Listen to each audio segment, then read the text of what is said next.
The Old North Church in Boston is lighting the way for America's 250th anniversary. Earlier tonight, lanterns were lit to commemorate the famous 2 if by sea signal of April 18, 1775.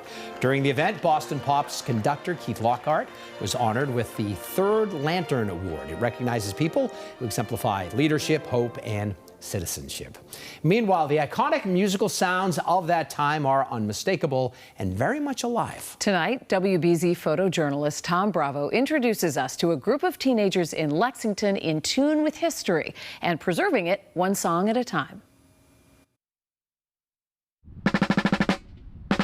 So I play the rudimental snare drum, and it's one of the earliest forms of music played in America. They were originally used as a form of communication on the battlefield. I play the fife. First of all, it's just fun to play. It's loud. It's like you can't play it without people knowing that you're playing it. I was 6 years old, and it was at this colonial fair, and I just remember thinking it was like the coolest thing ever. It's just really fun. The tunes get stuck in your head really, really easily.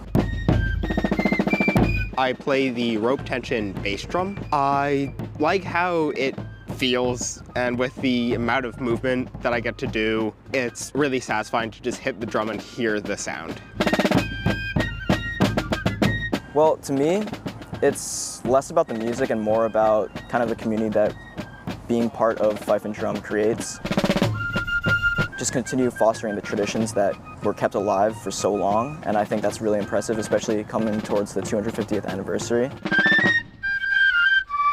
Through reenactments, it's just really, really cool to be able to carry on literally the sound of the revolution.